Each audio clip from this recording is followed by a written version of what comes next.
Mhm.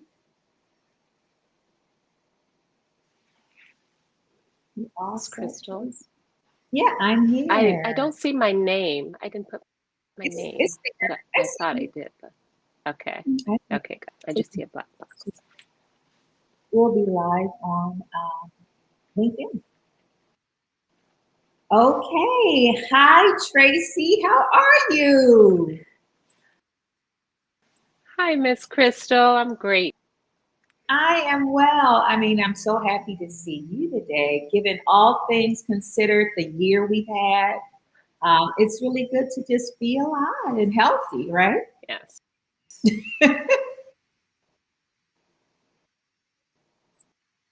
See, I think we're frozen. true There you story. That's True right. story. Yeah. How are you doing? How are you holding up during this pandemic? How are you staying sane and healthy?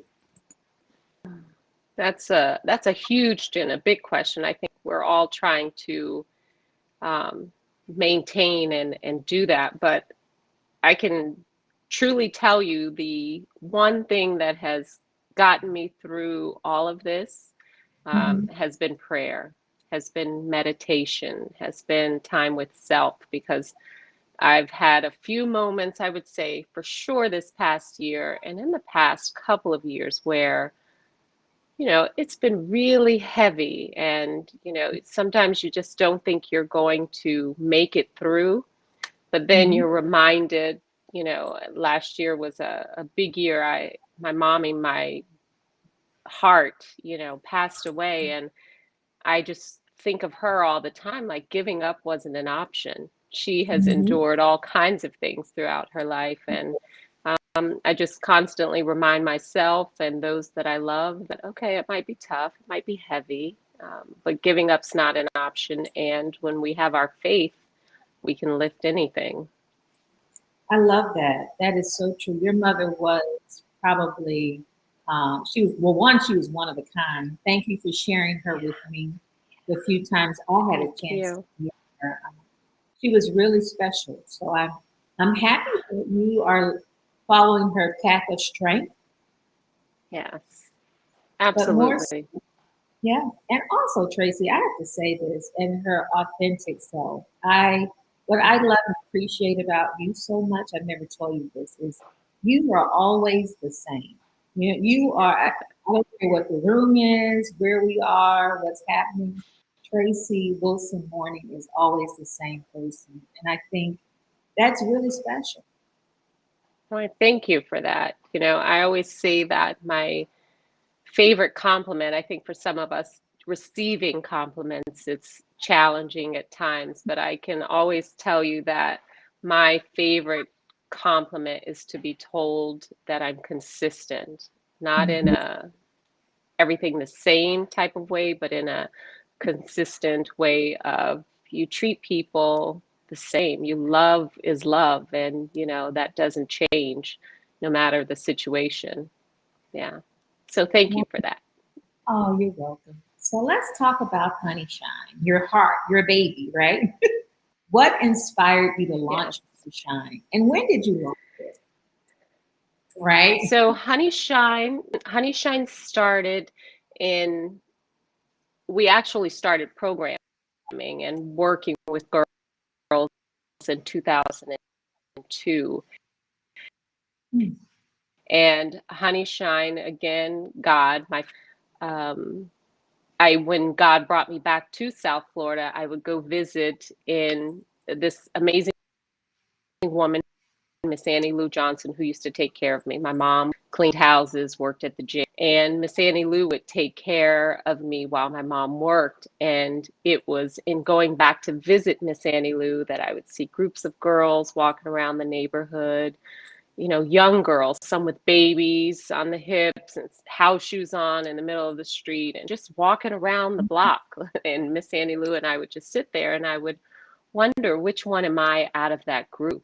Which one am I? Like, who am I in that group? Had it not been for the mommy that I have, had it not been for Miss Annie Lou or Mama Rainey or the women in my life, and God placed it on my heart that I was to do something about it, because I know for me, it was education that changed my life completely. So when God placed that on my heart, I just knew I wanted the girls to see that there's so much world out there. You know, we live in Miami. Some of them had never gone to the beach. You know, this neighborhood walk was what they saw on a regular. And of course, when God placed it on my heart, I didn't listen right away. When God speaks, it gets louder and louder and louder. So a couple of years later, I just gathered a group of girlfriends around my dining room table and said, we are going to a program. It's called Honey Shine. And we are going to show our honey bug, what we call our girls, show them this whole world that's out there. That's for them. You know, because I remember it was someone taking me outside of my neighborhood that changed my life. When I lived in Cincinnati, someone taking me to a pizza place. Her mom was a teacher, and we went near the University of Cincinnati. And I was like, wow. And she was saying they were in college. I wanted to go to college. Didn't know where, didn't know how. And then another friend, I lived in Vegas growing up, and another friend's mom took me to see Alvin Ailey. And I was like, wow, we move like that. That's us.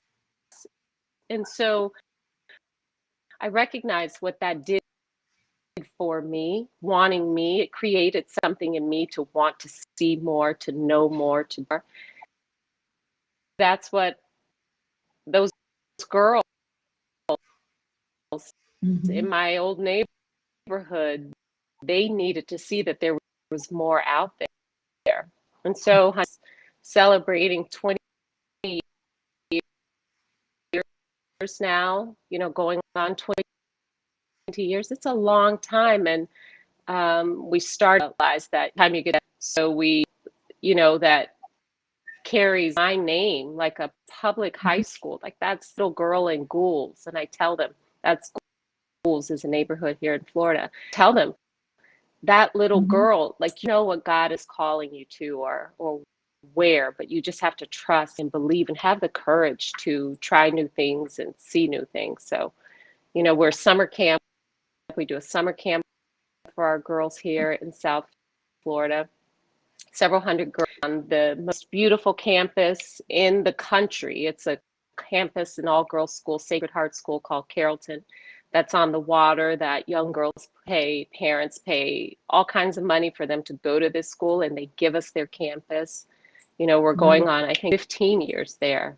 You know, so it's, Honey Shine is a lot of things, but it just really started as placing something on my heart and me recognizing the gifts and the blessings that have come my way, and my responsibility to pay it forward, to keep it going. And now we have honey bugs whose kids are a part of the program. Crazy. Wow. So like you're now seeing second generation? You're now seeing the second generation of that work? Uh-oh, you're freezing. Are you, let's see, she's coming back. It's Can you crazy. Yes. Yeah. It's really insane to imagine and think and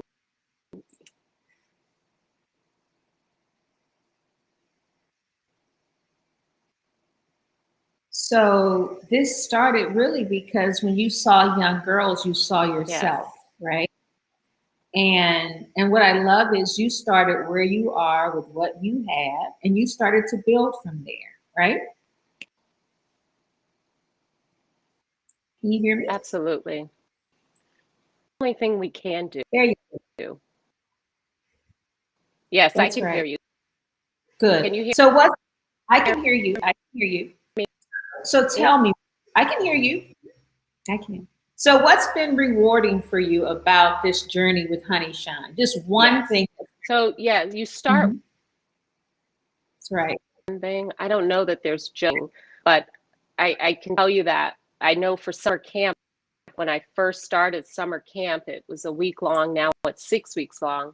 And the first day of summer camp, I went home. I was crying. I was like, I can't do this. Like, I can't hang out with teenage girls for a week this summer and keep my sanity. I'm not going back. And, you know, I just knew I had to get up the next morning to go back. And as soon as I walked in summer camp, a honey bug just comes up to me and hugs me and says, Miss Tracy, I told God, thank you. And yeah, I've been doing it ever since. It's what I like to share with others about the whole experience is that, again, when God places something on your heart, God will make a way. There will be a way. And it's going to get heavy. It's not going to be easy. You will want to give up but when it's from God, I think that's with anything in life. When it's from God, you keep going because yes. That is indeed the path. Well, for people listening, how can they support Honey Shine? What can people do to support Honey Shine? Oh, yeah.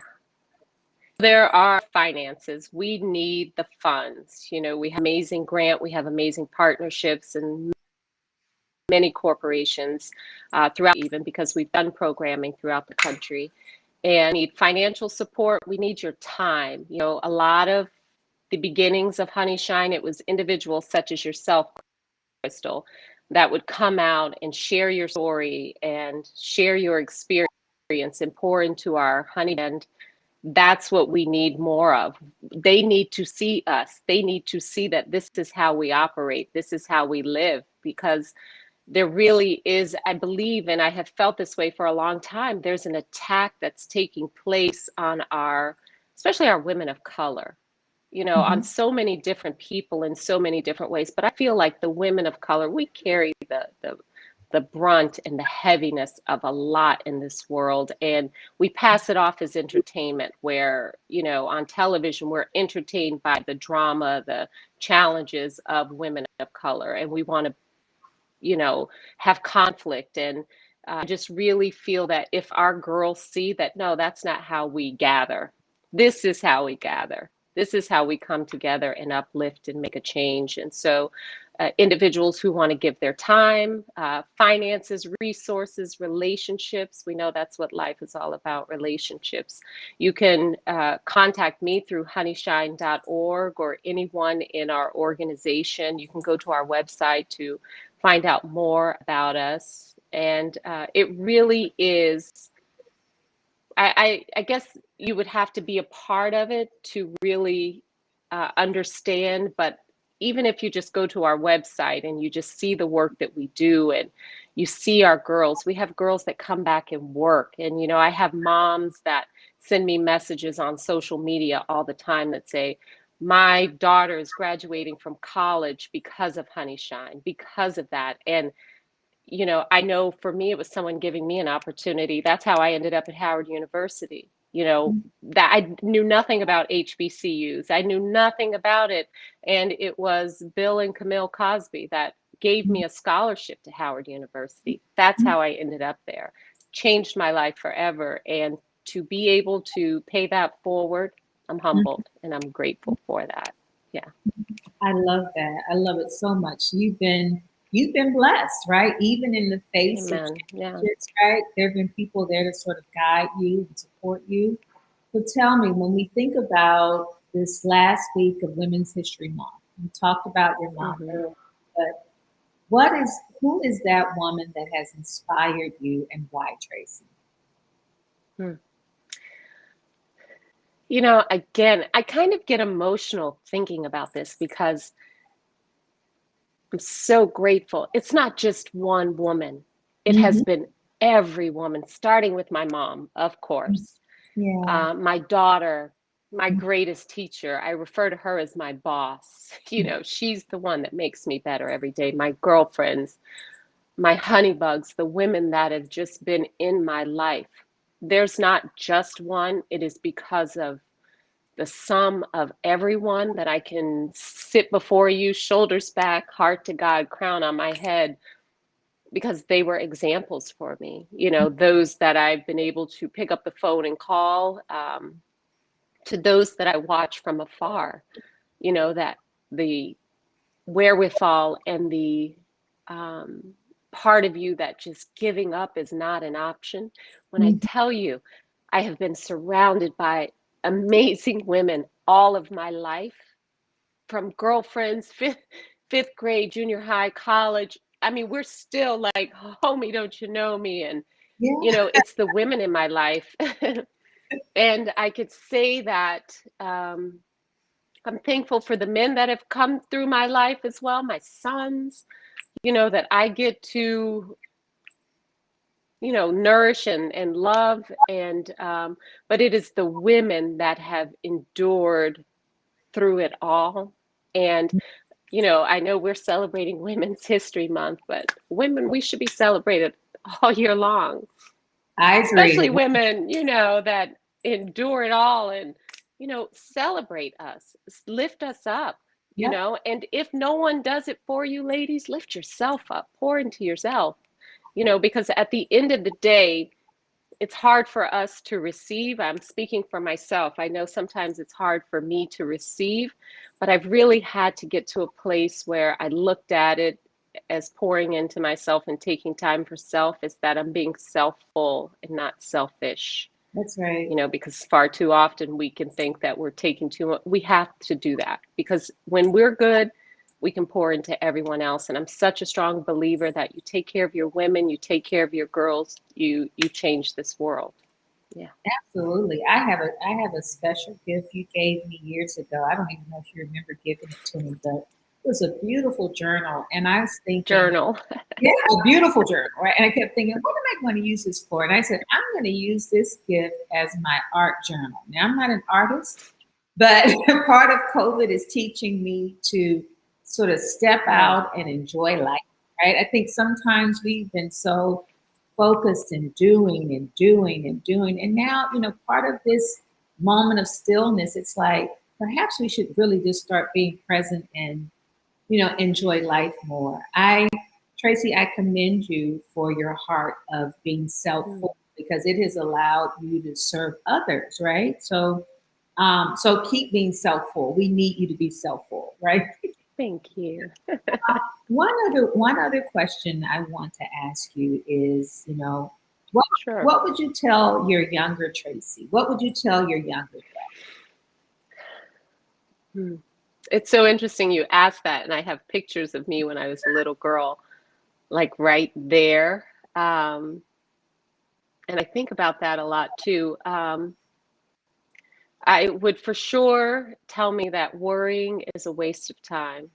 There's no need to worry. Like as a little girl, I worried a lot. I had a lot of angst, and, my mom was older and I used to worry about her. I used to want to carry her in my pocket, like to protect her. And, she needs no protection. None. And I would just worry, none.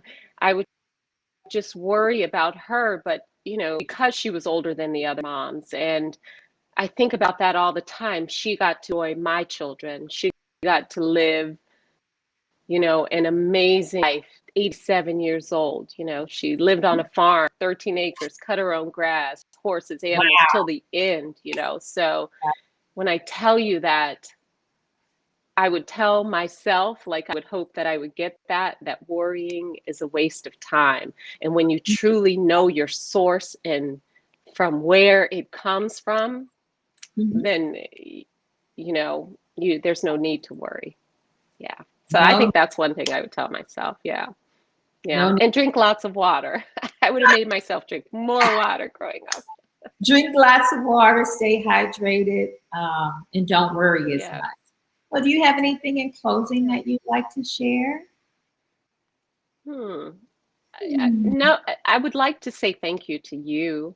Aww. Thank you for you being a beautiful example of love and light and truth and following your passion. And I've seen your nature is to connect. You are a natural born connector and you walk in that truth. So I just want to say thank you to you.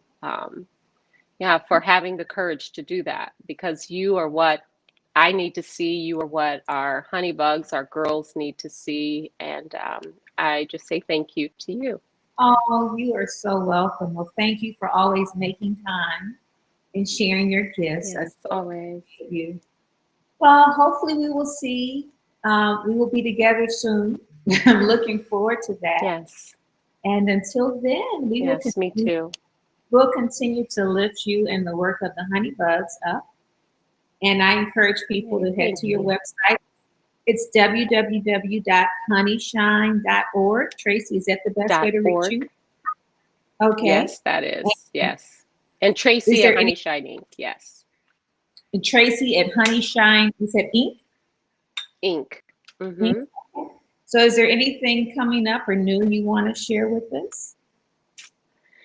Anything coming up? Well, as far as Honey Shine, we have our fundraiser. We usually do this hats off luncheon, Mm-hmm. and we're planning that this year. It's where everyone comes and we wear these fabulous hats and we celebrate our honey bugs. We have like couple hundred people, up to 500 people. We've had before 600, and we're planning a virtual version of that this year. So I would love for people to be in touch about that. And when we first got on, you said, "Oh, it looks like vacation there. Like that's where I live," and it's true. And I have a line of dresses, a Yes. really great line of dresses that I get a great response from, and it's called Love, which represents living on vacation every day.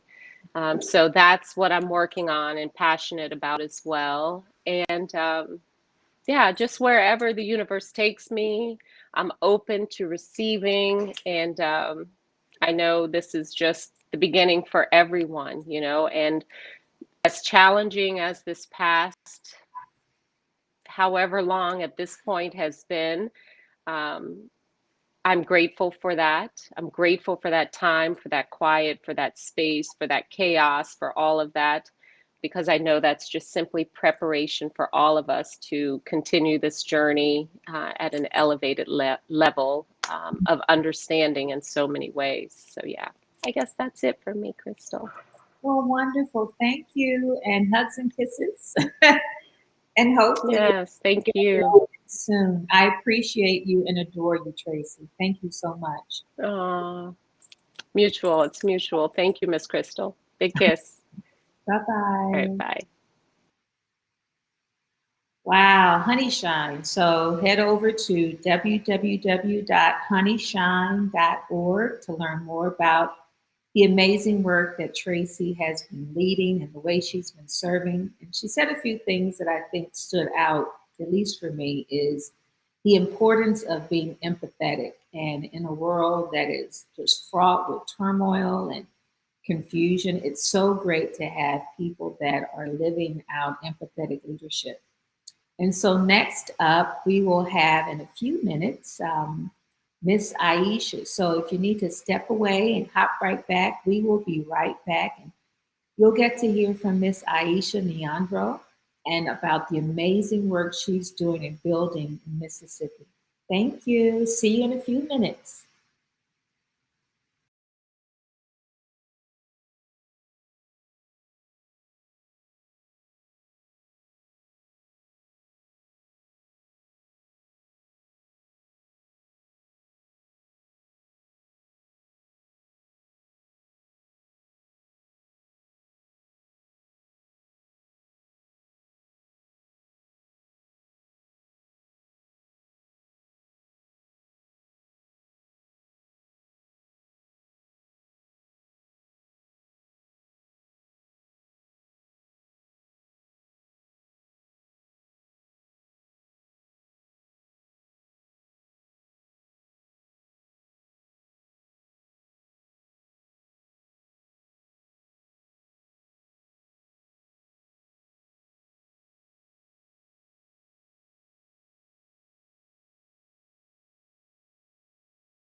Welcome back. So, hope you had a chance to step away, but not for too long. I am so excited about our next guest.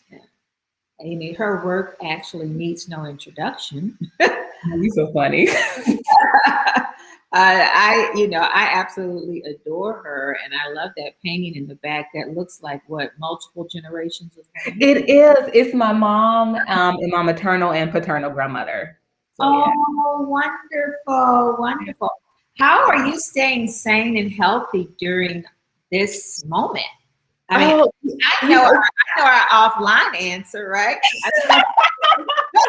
I don't know what you want. no, I have been so intentional about my balance with health and being sane and healthy over the arc of this last year. So I've been really intentional about, okay, what am I doing every day to manifest joy? And how, because it is the only thing that we can control. And so how am I manifesting joy for myself? How am I manifesting joy for my two boys? How am I manifesting joy for my team? So I have just been really using joy as a radical practice and really, recognizing that it's a part of the revolution that we all need right now. So I've been focused. And then also I got a Peloton. So I've been riding my Peloton whenever I'm angry. Whenever you're angry, you ride your Peloton. I love it. I do. Right when the world closed down last year, I was like, okay, you're not going to be able to go to the gym. So get a bike. Why not? And it has actually been a lot of fun. Oh, good. I love that. I love that. I also saw early on you were out in the backyard creating a garden with someone. I do. I have a struggle garden with my 2-year-old. How is it going? You heard me say struggle garden. I saw it. But it's one of the ways that we're manifesting and cultivating joy. It's my 2-year-old loves it, and so it's one of the things that we do together. My 10-year-old loves to bake, so he and I will bake together. But our little struggle garden, as we are trying to figure out our spring, what we are going to plant this spring, and if we're just going to do peppers and tomatoes and all that again. But yeah, it's a lot of fun. Good. I love it. I'm glad that you are finding joy in this moment, right? Because think about it. You're also able to spend time with your boys that otherwise you probably wouldn't have. No, that's exactly right. Otherwise life as busy and hectic as it was prior to March of 2020 would have continued on that same vein. So I recognize the full privilege that I have in this moment, that under the backdrop of so much unnecessary pain, because a lot of this was preventable, under the backdrop of so much unnecessary pain, that I really have been privileged enough to still have my boys, to be at home with my boys, to work in purpose, doing work that I really enjoy and that I feel like I'm called to, and just to love on my people. So it's been good in a lot of instances. So. Good. Well, you have to tell us what led you to launch Springboard to Opportunities. So Springboard to Opportunities actually was the combination of a lot of folks' ideas. We started in 2013, and Springboard provides programs and services for families that live in federally subsidized affordable housing. The ideal initially came from a family who had become wealthy in the space of federally subsidized affordable housing, and really trying to figure out how to go about giving back to the families within those communities that they own. And so when I was hired, it wasn't with the ideal of starting an organization. It really was, okay, how do we support families in affordable housing? What does that look like? What are the supports or programs that they may need? And we spent about 6 months just doing research and having conversations with residents. And what we realized during that planning process is that there was no entity or no organization that was actually centering the needs of families in the design of programs and services or activities. Everything really was with the lens of telling families what they had to do or what they needed not to do. And it was all about maintaining their benefits. It was never about, how do we help families actualize their dreams, and what are the supports that families need in order for those dreams to become reality. So that's where Springboard to Opportunities came from. So when we realized that there was a gap in the space, we said, said, okay, we actually need to launch an organization. And so we started in 2013 in 2 communities, in 2 affordable housing communities in Jackson, Mississippi. We now are in 12 affordable housing communities, not just in Jackson, but in some other parts of Mississippi and in Alabama and Maryland as well. And we pride ourselves on taking a radically resident-driven approach. And what that means is that all of our programs and services that we provide are designed by our residents. We do not do anything that our residents don't tell us is necessary in order to assist them in advancing in life, school, and work. Wow. So this wasn't even supposed to be an organization, but it was the work, it was the mission that sort of pushed you to sort of formalize this. Wow. Yeah, you're right. It really was like, okay, because when we started, it was like, okay, we honestly thought there probably was some other organization out there that we just didn't know about. So, initially it was like, okay, do we partner with? What does that look like? So it was a lot of different conversations and planning that went into it. But when we realized that there was really a gap in how do you intentionally center the needs of families in affordable housing into the program and design, and not only the program and design, into thinking about possibilities for their families, we realized that, all right, we have to do something a little innovative and a little different. And we've been doing it successfully for the last 8 years. I love that. So how can people support the work you do? I heard expansion. But I don't want to add anything to your plate that's not there. But we have so much on our plate right now. It's been an amazing years. Like I said, it's been crazy with so much pain and so much struggle that, the continued growth that we've had in the last year has been like, wow, all right, this is beautiful. But folks can definitely support our work by going to our website at www.springboard2.org. And you can learn more about the organization. You can learn more about a lot of our innovative programs and approach to the work, and just really see our footprint. I love that. I love. Well, I hope it's appropriate. Can we talk a little bit about the Magnolia Trust here? Of course, we can talk about the Magnolia Mothers Trust. Don't play. I'm so fascinated with how you've been moving this work. And, I thought it was important to talk to you and share your story as a woman in the South, right? Because oftentimes, the stories are not told the same way, or there's not as much attention. But I'm like, Aisha is being so innovative, and she's really working at that intersection of impact and wealth building, like shifting the trajectory for families and their wealth. So, tell us a little bit about that initiative. Yeah, so the Magnolia Mothers Trust is a guaranteed income project that Springboard to Opportunity started in 2018. We started before guaranteed income was nouveau, or, it's become very popular in this last year since we've been under the backdrop of this pandemic and this economic crisis. But what Magnolia Mothers Trust does is it really is about shifting the narrative on a couple of different things. It's about shifting the narrative on poverty and how we talk about poverty in this country.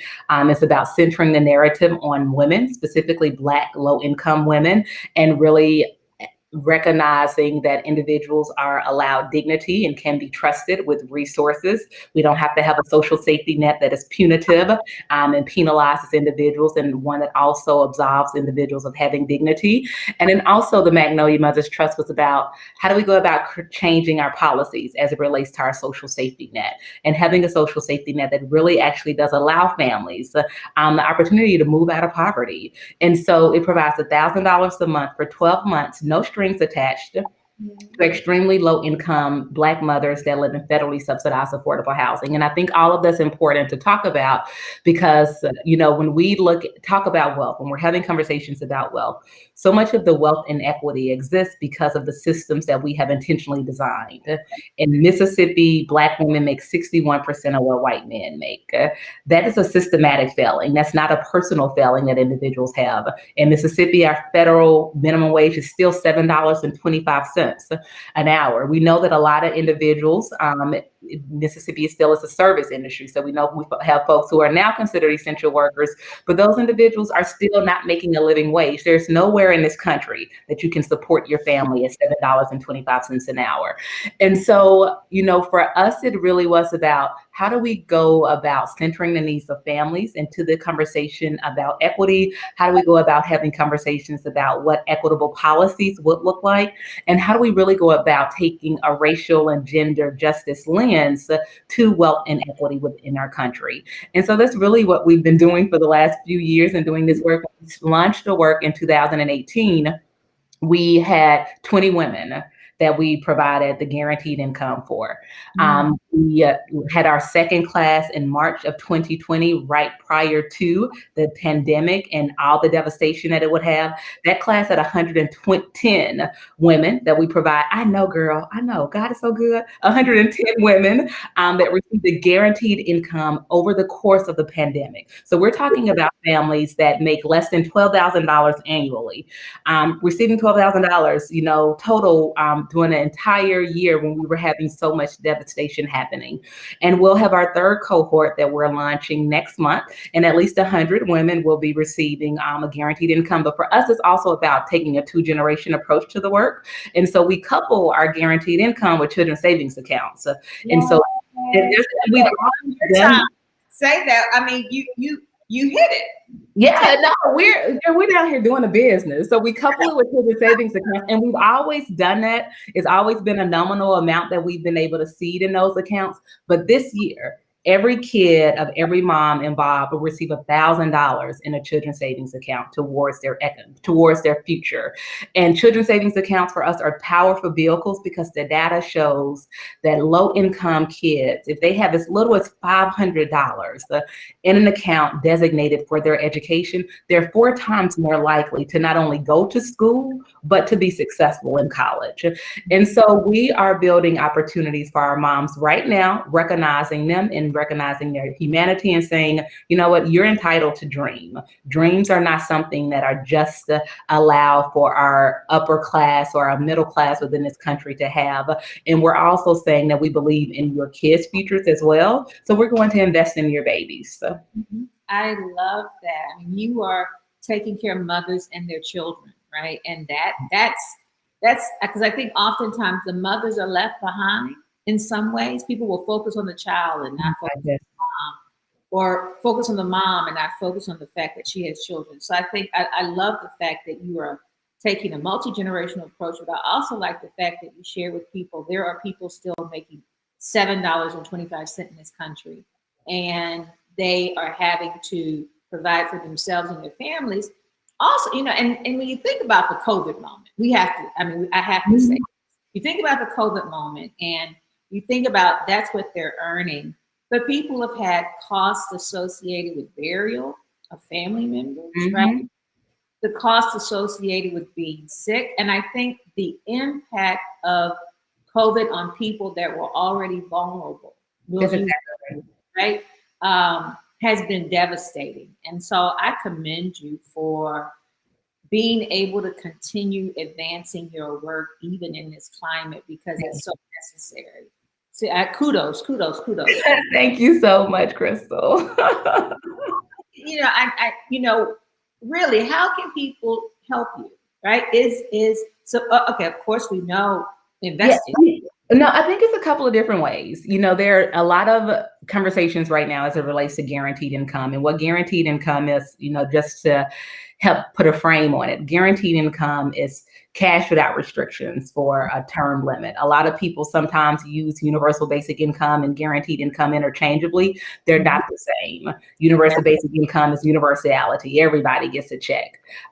Guaranteed income typically says, okay, it is support, term limited, focused on those who are the most vulnerable or victimized as it relates to wealth within our country. And so I think what we really need individuals to do we need more advocates and more support for the work. And in order to have advocates and supporters of the work, we need individuals to begin to change their narrative about how they view poverty in this country. So many of us look at poverty, and like I was saying earlier, we view it as a moral failing. We believe we believe that people are poor because they choose to be poor, or that they are not saving enough, or they're not thrifty enough, or they should do X, Y, Z. They shouldn't do anything. It's our responsibility. So we have got to rewrite our social contract and begin to recognize that everyone is deserving of a life of dignity. Everyone is deserving of a life of dreams. Everyone is deserving of a life of joy. Everyone is deserving of the ability to pay their bills. And that's not a personal failing. Those are policies and systems that we have all allowed to be put in place. And that's because so many of us benefit from those.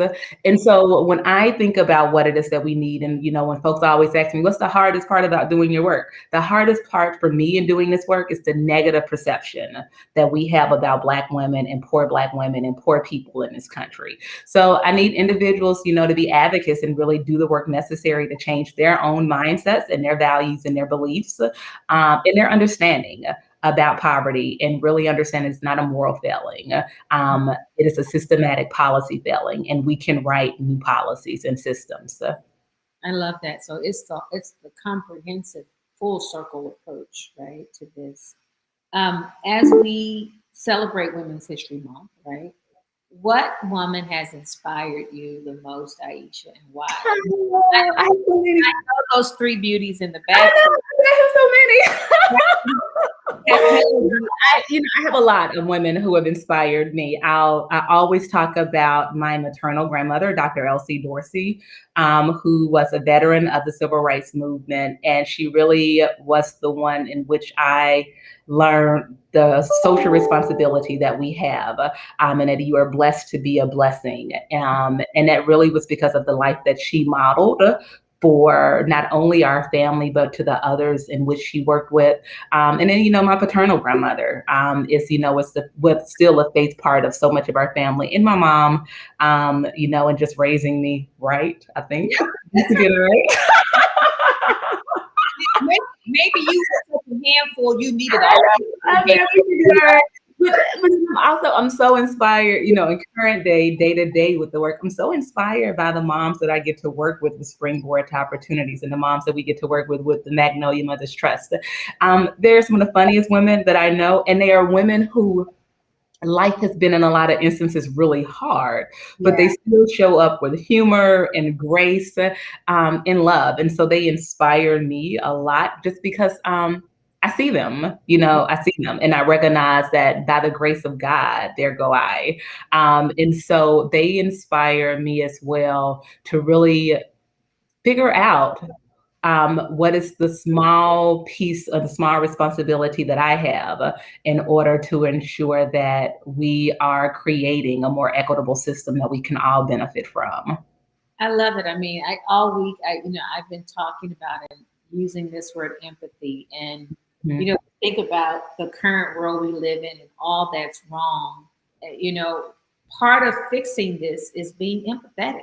That's right. And I think you are a model empathetic leader, because you just said it. Even you see yourself in the women you serve, and I think that is that's beautiful, and that's a gift. That's a testament to who you are, Aisha. Thank you. So, as we sort of wrap this up, I ask this question of every woman. What would you tell younger Aisha? Depending on what age, different age points, I would say that's a different thing. What age to yet? It took all those women to have their hands on you. I can already tell. But honestly, what I would tell younger Aisha is honestly still the same thing that I tell older Aisha. I have this conversation with myself regularly, that you are enough, and that you are uniquely and wonderfully made, and everything that you need to be successful, you already have on the inside of you. Just go out and do it. And like I have that conversation with myself daily. So it's not just a younger Aisha piece. It's a current Aisha, a future Aisha. All the Aishas will get the same conversation, because we constantly need those little reminders, because it's hard. You know, the work is hard. And so you are constantly needing just to have the affirmations that you can do the work that you're called to do. Yeah, and it's hard work and it's heavy work, right? It's not and it's not always glamorous, right? There's a lot that goes on behind the scenes. So I No, just that's exactly right. so I commend you for your leadership. I appreciate your sisterhood. You've been one of the few folks I've been in constant contact with during this moment. And it's so funny. Some days we're like, "What is happening?" And like you, I don't know. I still don't know what's happening. It happened. I'm like, what is going on here? But we'll just get through this together. So I thank you so much for your time joining me, and I am so proud of you. I brag on you, and Thank you, sis. I appreciate it. I'm excited about what's next, and keep doing the work that you're doing. Now, where can people find you? What's your website? Yeah, folks can find us at www.springboard2.org, www.springboardto.org. And we're on all the social media, Springboard to Opportunities on Facebook, Twitter, Instagram. Wonderful. Pretty easy to find.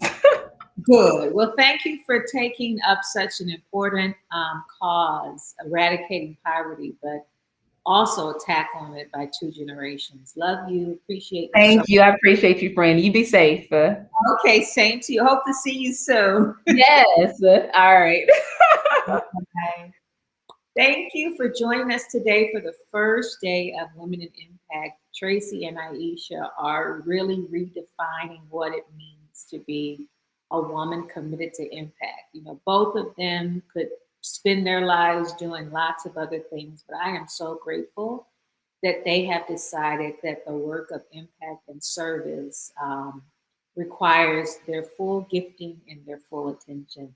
See you tomorrow for a conversation with Manuela and Melanie as they talk about the work they're doing that's impacting women and children globally. Until then, be empathetic. It's a gift that all of us really, really need to cherish and exhibit. Take care and see you soon.